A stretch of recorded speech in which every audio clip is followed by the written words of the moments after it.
Hello everyone, welcome to my YouTube channel or welcome back to my YouTube channel. On this video, we're going to look at the appearances that work with the range question type. So the range question type, it has 4 appearances it works with. So the first one is, I have 5 questions here, or 6 questions for the range appearance. The first one is the default one, which appears normally. So I'm going to open my form and just let's walk through and see how that works. So the first one is, by default, it's horizontal. You slide from left to right to pick a number. And the next one is without ticks. So you can choose not to have the demarcations. You can see on the first one here, we have dots to show the ticks of the increment. And so with no ticks, you can decide to make it would be a slider without any demarcation. Of course, you have the feedback of the number or the digit you currently are on at the top as you keep sliding the slider. The next appearance is vertical. So you can force it to become vertical. And of course, as I had mentioned in previous videos, you can use more than one appearance together. You just separate them with a space in between and they can work. Maybe with the, we'll look at that in a minute to see how that works also. And then my personal favorite, which is picker. So it gives it to you in a condensed way we're able to pick. Usually I use this for the number of days or the number of hours, of operations or something similar to that, because it's quite very convenient because it doesn't grow exponentially and then fills out the page and then make it. So with the picker, it's much neater where you scroll to pick a number and then you click OK and then it saves that. And then you have a rating.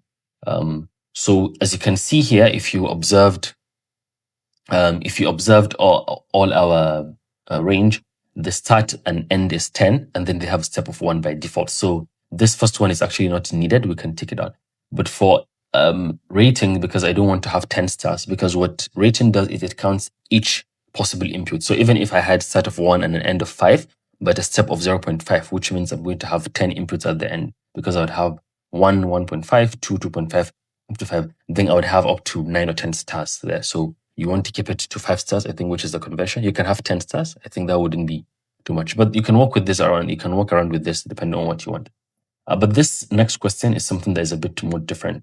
So one thing we'll also observe here is, with the exception of rating, all of our range pickers have numbers at the beginning, at the end to show the start at the end.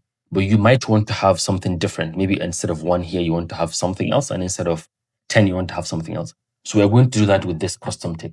One thing I would want us to do is, let's use the conventional one we have. Let's say we still want to use 1 to 10. But we want 1 to be something like, say, poor or fair, and then 110 to be excellent. And maybe we also want 5 in the middle to be average, for example. So one thing we can do here is this. So we already have our start as 1, our end as 10, and our step as 1. So we already have that.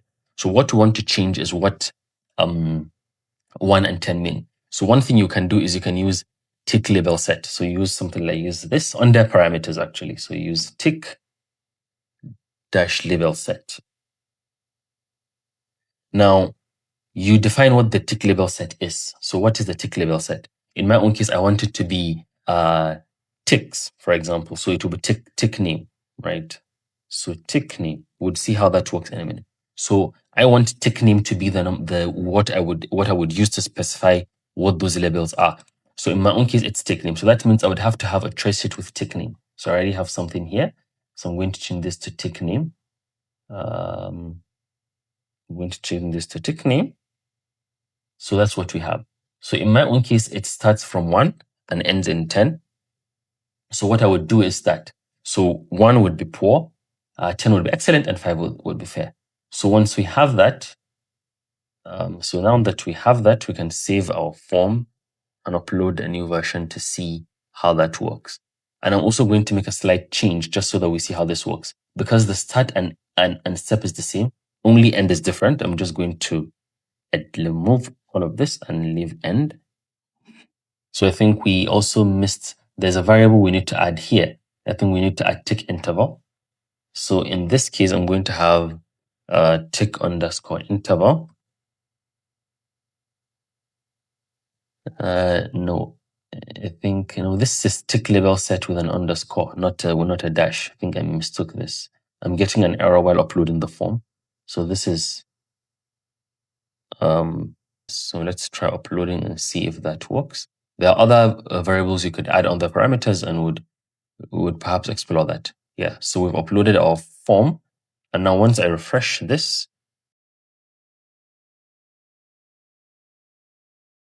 now if we go down to the end to our form, what you would see is instead of having 1 and 10 just as we did earlier, because we've specified under our choice sheet that our 1 is poor, so that's what we have here, and then our 5 is average. And so if you were to scroll down to 5, what you'd see is average, and then you can move all the way down to 10. Now you can also work with something called placeholder. Placeholder means what do you want the range to have as a default. So you just what you would do is separate it with a space. So I'm going to add a placeholder now here, which is 5 in my own case. So it means I want by default when you come to this page, it's already picked 5 and it's on average. So you can either slide left or slide right. So I'm uploading the form now and I'm going to refresh. So we'll see how that works. So what we did now is add placeholder. And now once we go to our form, by default, as you can see, we have a placeholder on 5. So by default, our answer is on 5, and we can slide it back to 0 to 1, or slide it to 10. So these are the appearances. This is just a bonus of the parameters you can work with. I'm going to put the link to the documentation to see exactly how you can work with these parameters to work around with them. But basically, these are the appearances you can see. And something I didn't mention with the change we made, even though we removed our start for rating, we still have our 5 stars because the start by default is 1, the step by default is 1. The only thing we did override was end of 5, which we stated here, and we still have our 5-star rating. So these are the appearances that work with a range. You can explore them, use the link in the documentation to see what you can do, and try out 1 or 2 yourselves. And you can combine more than one appearance, as I have mentioned, to have a look. So you could combine a vertical with no text so that you have a vertical appearance without any text or demarcation. Thank you very much for watching, and see you in the next one.